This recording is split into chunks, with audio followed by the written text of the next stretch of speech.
Bonjour à tous et à toutes, j'espère que vous allez bien. Je suis très heureuse de vous retrouver sur la page pour une nouvelle lecture. Alors ce coup-ci, on ne fera pas une guidance, je vais vous en produire une tout à l'heure. Là, je voulais vous produire un contenu sur le développement personnel. Donc je lis tous les commentaires et ça me touche beaucoup. Je voudrais simplement attirer votre attention sur une chose, c'est que l'amour, ce n'est pas un concours de beauté. Ça signifie que quand une personne décide de ne pas être en relation avec vous, ça ne remet pas en question ni votre capacité à être aimé, ni votre capacité à être désiré. Et ça, je le vois beaucoup, c'est qu'il y a pas mal d'entre vous, surtout vous mesdames, qui estimez que si un homme ne veut pas être en relation avec vous, c'est qu'il ne prend pas soit conscience de votre valeur, soit pas conscience de votre beauté, soit qu'il a besoin de se confronter à l'enjeu de votre perte. Moi, je vous le dis sincèrement, non. Quand vous changez vos photos de profil pour montrer que vous êtes en bombe, pour attirer son attention, pour le faire réagir, pour lui montrer ce qu'il va perdre, quand vous essayez de générer de la jalousie pour que la personne revienne, tout ce que vous allez générer, c'est un retour. Vous, ce que vous voulez, je suppose, c'est pas forcément que la personne revienne. Ce que vous voulez, c'est que la personne reste. Et ça fait toute la différence. Tout ce type d'attitude et de réaction, ça va uniquement générer chez l'autre une réactivité, mais ça ne va pas générer, si vous voulez, de permanence. Je pense que le but pour vous, c'est que l'autre ait envie d'être avec vous, pas uniquement envie de vous garder, pas uniquement envie que vous ne soyez pas avec une autre personne. Le référentiel d'évaluation de soi, il est personnel, il est individuel. C'est-à-dire que tant que vous aurez à l'esprit que si une personne ne vous choisit pas, c'est parce que vous n'êtes pas assez ci ou pas assez ça, inconsciemment ou consciemment, que vous aurez envie de prouver à quelqu'un, donc c'est-à-dire de suraffirmer votre valeur auprès d'une personne qui n'a pas envie d'être avec vous, vous resterez dans ces mécanismes justement d'objectivation. Ça veut dire que vous allez entretenir le mysticisme négatif et vous allez entretenir aussi le fait qu'une personne ne ressente pas le besoin de vous choisir. C'est un peu paradoxal parce que quelque part vous allez générer chez l'autre l'instinct de territorialité. Ça veut dire que si une personne veut vous garder dans sa sphère, elle n'aura pas forcément envie d'être votre partenaire. Elle ne va pas se positionner en partenaire équitable. C'est-à-dire qu'elle ne va pas être dans le partenariat, elle va être dans la domination.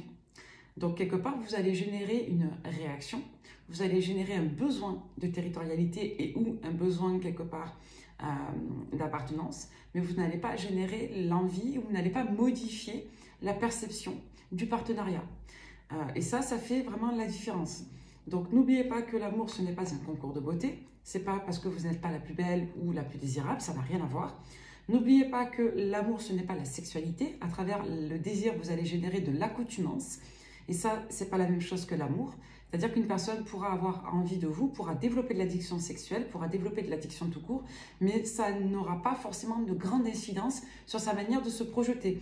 Pire, ça va même parfois potentialiser les blocages. C'est-à-dire que si une personne ressent des sentiments de l'attirance pour vous, mais qu'elle ne veut pas ou qu'elle ne peut pas être en couple avec vous, si vous augmentez la pression de l'attraction ou de l'addiction, vous allez monter la pression du blocage, c'est-à-dire que vous allez potentialiser le blocage.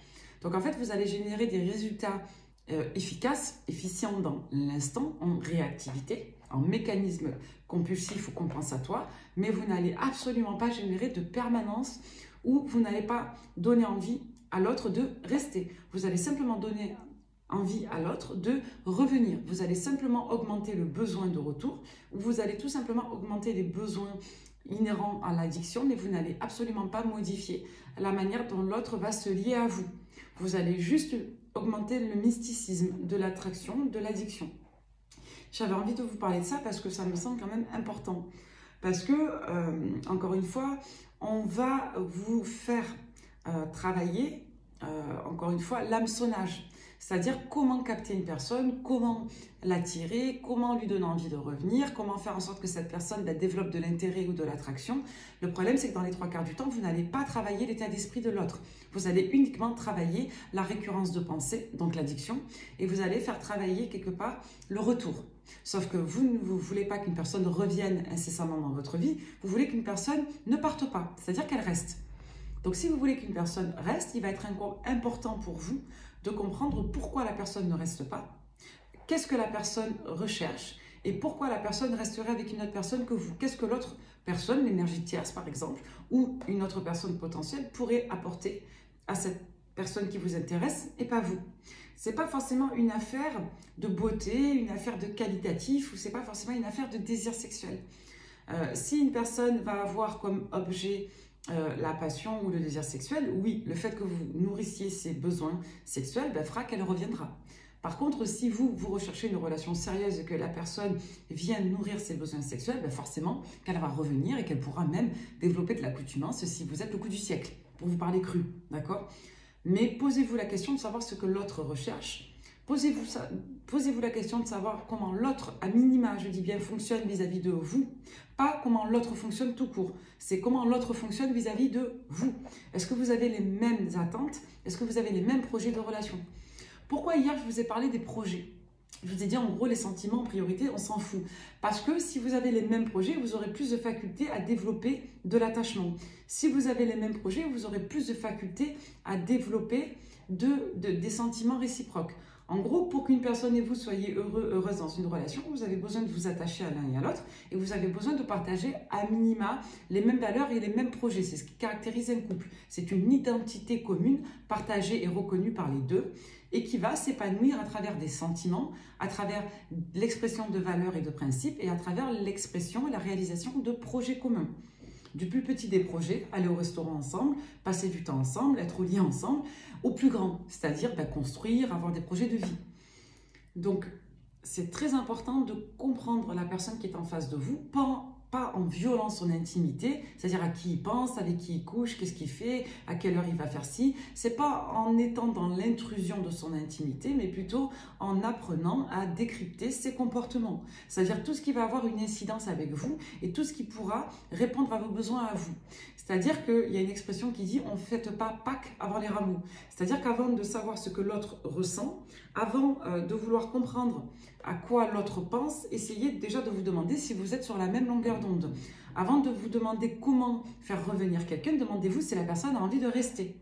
Avant de vouloir faire revenir à tout prix quelqu'un, avant de montrer à quelqu'un que vous êtes la perle rare, et vous en êtes une, qui que vous soyez, à votre manière, n'en doutez pas, demandez-vous si l'autre est réceptif à ce que vous êtes. Parce que si vous développez des mécanismes en chaîne de retour, est-ce que pour vous c'est sain? Est-ce que pour vous c'est utile? Est-ce que pour vous ce n'est pas un déni de deuil? Parce que parfois l'autre nous fait comprendre qu'il n'est pas favorable pour nous. L'autre peut nous faire comprendre qu'il n'est pas apte à répondre à notre bien-être. Donc plutôt que d'essayer de faire revenir une personne qui n'a pas vocation à rester, plutôt que de faire revenir une personne qui n'a pas vocation à vous rendre heureux ou heureuse, posez-vous des questions de sens. Est-ce que l'autre partage les mêmes projets que moi? Est-ce que l'autre est capable de partager les mêmes projets que moi? Parce qu'on peut changer la vie. Est-ce que l'autre est en capacité d'apprécier réellement qui je suis? Et est-ce que moi-même, je ne désire pas l'autre comme un objet? Parce que quand vous voulez montrer à l'autre que vous êtes en bombe, quand vous voulez montrer à l'autre que vous êtes le meilleur coup du siècle, quand vous voulez montrer à l'autre qu'il ne sait pas ce qu'il perd, vous vous objectivez. C'est-à-dire que vous voulez montrer à l'autre que vous êtes quelqu'un ou quelque chose de précieux. Donc, vous vous sacralisez. Donc, vous créez de la dépendance. Le but, ce n'est pas de créer de la dépendance, c'est de créer de l'amour. C'est-à-dire que l'autre vous aime pour ce que vous êtes et que l'autre soit en capacité ou disposé à vous aimer. Et donc, à être plus enclin à s'intéresser à qui vous êtes, à nourrir vos besoins affectifs et à générer de la compassion. D'accord? Et pas de l'opposition. Parce que si vous avez une personne qui a des blocages, j'insiste sur les explications, la personne elle va générer le besoin de revenir vers vous, mais encore une fois, ça n'aura pas forcément d'incidence sur sa capacité à rester. Donc la personne, elle va potentialiser les blocages, elle va potentialiser les mécanismes de rejet. Donc elle va mieux revenir, mais elle va encore pire, encore plus mal repartir. Donc s'il vous plaît, posez-vous des questions de sens, soyez dans de l'intelligence émotionnelle. Je sais ce que c'est, je suis une femme, je sais ce que c'est que d'aimer quelqu'un. Mais s'il vous plaît, quand vous aimez un homme ou une femme qui ne vous aime pas à votre juste valeur, posez-vous des questions de sens. Est-ce que la personne est accro à moi ou est-ce que la personne m'aime? Est-ce que la personne revient parce qu'il, elle me désire simplement, et même si il, elle me désire énormément, ou est-ce qu'il, elle revient parce qu'il m'aime? Est-ce que c'est qu'une affaire de blocage dans la perspective ou est-ce que c'est une affaire de blocage tout court? S'il vous plaît, Voilà, posez-vous des vraies questions parce que parfois, en voulant faire revenir une personne, mais en fait, on ne se confronte pas au deuil. Voilà, donc moi, ça me fait de la peine quand je vois des nanas changer quelle soit leur photo de profil pour faire le beau ou la belle, quand je vois des personnes vouloir affirmer comme ça en énergie masculine, en dark énergie, ben, que je suis la plus belle, la plus forte, la plus machin. Non, tout ce que vous montrez à l'autre, c'est que vous vous affirmez parce que quelque part, vous manquez de confiance en vous et vous vous affirmez ben, parce que vous voulez montrer que vous êtes désirable. Donc c'est même parfois l'inverse qui se fait, c'est-à-dire que la personne se dit, si elle fait ça, s'il fait ça, c'est parce que il veut montrer qu'il est désirable. Alors que la personne, en face, elle va rechercher un partenaire autre. Donc voilà, ne doutez pas de votre valeur, on est tous à notre manière précieux, on est tous à notre manière talentueux, on est tous à notre manière disposés à être aimés. Quand on dit je mérite d'être aimé, vous n'avez pas à faire d'efforts pour être aimé, vous avez juste besoin de tomber sur un partenaire, une partenaire qui vous convienne, avec qui ça peut matcher. Si on doit faire des efforts, et on en fait toujours dans la composition des relations à deux, on doit en faire sur des éléments de base, c'est-à-dire sur des éléments qui sont de l'ordre de la connivence, sur des éléments qui vont être de l'ordre de la complémentarité. Mais vous n'avez pas à changer qui vous êtes, vous n'avez pas à vous vendre, vous n'avez pas à lutter pour être aimé. Et l'amour, ce n'est pas un concours de beauté, c'est pas une affaire d'être la plus belle, la plus bonne, la plus sexy ou la plus machin. Non, c'est une affaire de compatibilité. On n'a pas forcément les mêmes besoins et on n'est pas forcément réceptif aux mêmes choses en fait. Voilà, tout simplement. Donc moi, ça me tient à cœur de faire ça parce que je vous dis, il y a beaucoup de personnes qui pensent qu'il faut montrer. Non, vous n'avez rien à montrer en fait. Vous avez juste à accueillir et vous avez juste à comprendre. Et vous avez juste aussi à être en capacité de réception. Voilà. Donc on peut s'aimer et ne pas fonctionner ensemble, on peut s'aimer être dans des positionnements approximatifs, on peut s'aimer mais ne pas avoir les mêmes besoins. Un besoin, c'est ce qui va être élémentaire, c'est ce qui va nécessiter une réponse et une satisfaction. Parfois, on peut générer des satisfactions différentes, d'accord, l'un et l'autre. Donc le tout, c'est de ne pas vous mettre en tête que vous n'êtes pas assez bien, que vous n'êtes pas capable d'eux ou que l'autre ne comprend pas conscience de votre valeur. Quelqu'un peut prendre conscience de votre valeur et pour autant ne pas avoir envie d'être avec vous. Parce que la personne aura d'autres besoins qui seront plus prioritaires pour lui ou pour elle, ou qui seront différents. Et ça, c'est la singularité de l'être humain. On est tous différents, on a tous notre place à notre manière et on a tous des singularités qui parfois fonctionnent et parfois ne fonctionnent pas. Et c'est comme ça. Il n'y a pas de jugement de valeur à avoir sur soi ou sur l'autre. On n'a pas besoin de se dévaloriser, on n'a pas besoin de dévaloriser l'autre. C'est ainsi. Voilà, il faut être deux pour vouloir sauver une situation.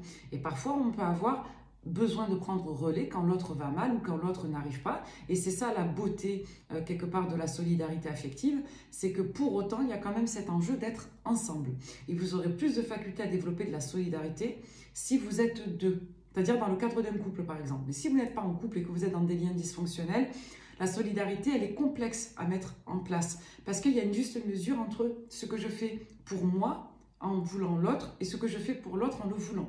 D'accord? Et il faut que l'autre soit en capacité, quelque part, d'accueillir et de prendre conscience de ce que vous avez à lui offrir, à lui donner. Voilà, j'espère que ce petit short vous aura plu, vous sera utile et merci encore d'accorder de la valeur à ce que je dis. N'oubliez pas que vous êtes précieux, n'oubliez pas que vous êtes une perle, n'oubliez pas que vous avez de la valeur, n'oubliez pas que si une personne n'est pas avec vous, c'est parce que vous ne méritez pas forcément d'être avec ou parce que voilà, vous n'êtes pas assez bien ou assez beau ou assez machin. Non, si une personne n'est pas avec vous, c'est parce qu'elle n'arrive pas ou qu'elle ne le veut pas, pour des raisons qui lui appartiennent et pour des référentiels d'évaluation qui sont différents des vôtres. Point barre, c'est tout, on ne se fait pas de mal, on se fait du bien. À très vite, merci.